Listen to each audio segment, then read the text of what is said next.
So you're allowed to ask all the questions. It's your money. As far as the matching goes, there's different ways to look at it. Some companies say, if you put in $1, I'll put in 50 cents. Mm-hmm. So if you want to look at it one way, you're getting a 50% return on your money. Is that good or bad? Well, that's a pretty good return on your money. Over banking, yes. Yes. But now you're going to put it into the 401k fund. Now your money's in a fund, and it will go up or down depending on the stock market and what your fund is doing in the 401k. I see. So, it is very nice when corporations will match funds, but there's usually a limit too. Like you might be able to put 10 or 15% of your income, but the company may only match up to the first 3 or 4% that you put in. So again, you just need to know what your company, one company might match 50 cents on the dollar up to 8% or 10%. One company might match dollar for dollar up to 2%. Again, you just need to know, ask those questions, find out the answers, and what's best for you is you making an educated decision based on the information you have. Just unfortunately, we've come to the point where finances seem so complicated and so confused. Well, it's easier not to deal with it. But time is money. If you can put a little bit away now when you're in your 30s, you are better off putting a little bit every month away now so you can retire. But so many people wait till they're 45, 50 years old and go, I'll just stash a bunch of money and retire in 5 years. Well, the people that retire at 58 to 60 are usually the ones that have been saving for 20, 30, 40 years. So that's the other important thing is, to be doing something, even if it's little now, is better than doing nothing because you totally don't understand it. There's people like myself and other people who are willing to sit down with you, go through that mound of paperwork. We can make a list of questions, and then you can take it to your plan administrator and say, this is the list of questions I'd like to have answered. Get those answers. On my 401k, where am I at? Yeah, and like you said, and learn to look at your yearly statement and see what you're doing. Is it working? Is it not working? Most people make choices and then just leave it for years and years and years. And they have advisors in the 401k plans. Usually the third-party administrator can help you a little bit there too. Help you out between explain what the different plans are and the different risk tolerances. Are you a high-risk person, low-risk person? So there's usually a mix of those type of funds in a 401k. So it's really very important to find somebody like yourself that can sit down and actually analyze what's going on, because I can see now, just by talking to you these few minutes, that it would be so complicated that an average individual wouldn't know if he's up, down, or where he's at financially. No, it'd be very easy not to know. And I think that this is really a heartache, because a lot of people assume that they have a great 401k and everything's going to go fine, and then retirement time comes and either the market had shifted or the administrator of the plan didn't think, well, maybe we shouldn't do this or that. And the end result is the one that paid in usually is the loser of the program.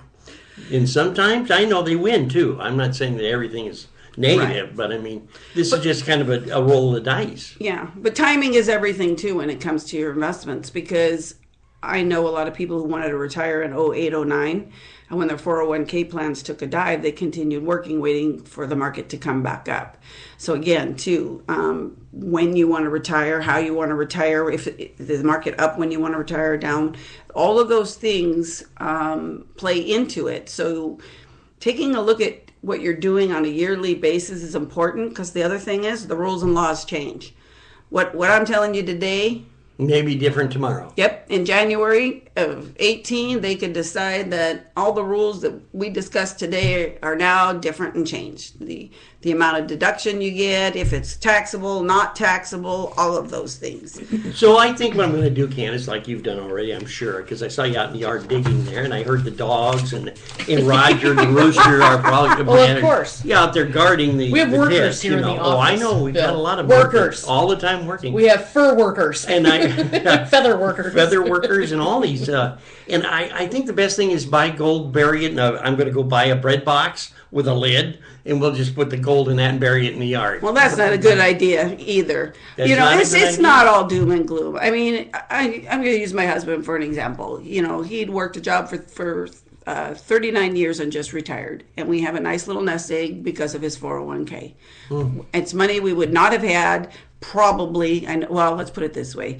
If my husband had his way, he would have, if they didn't have a 401k, he probably wouldn't have done anything. So because he put a little bit away for 40 years, you know, he's able to retire and we have a nest egg. That's you know, but the thing was, every year we took a look at what we were doing. How much do we want to put into it? Do we want to? And we supplement. I don't. I'm self-employed, and I choose not to start a 401k. I do other things. There are other things out there, such as annuities and you know other things you can do to either supplement what you're already doing, or like you said, because my husband's money was already in a 401k, I chose other options. Again, it's just the knowledge. What is out there? What can I do? And the sooner you start, the better off you're going to be. Because time and money and compounding interest is what really helps. If you bury it in your backyard, you get no compounding interest. Sorry. Well, that's true. How do we get a hold of you? Well, you can give me a call at 253-307-6915.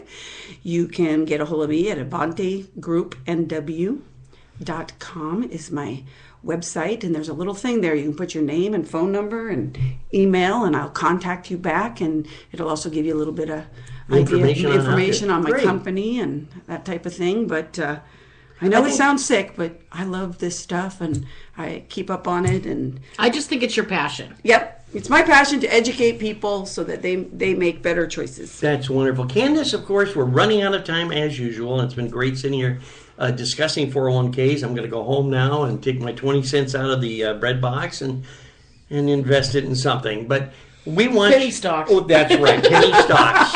I can really hit that market hard. Well, Denise, thank you so much for being on this show. I waited until Bill opened up his mouth to jump in. We appreciate you, and we're so glad that we have such an incredible asset in our community. I'd encourage our listeners to pick up the phone, give Denise a call, check her out on our Facebook page at Avanti Group Northwest.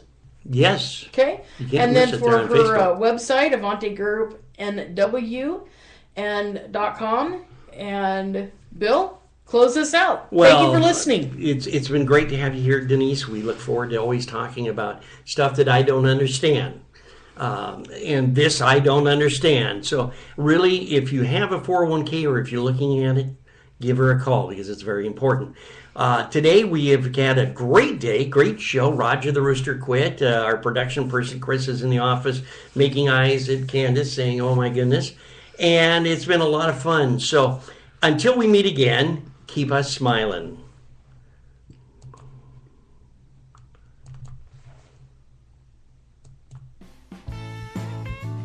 Good. Are we done? We're done.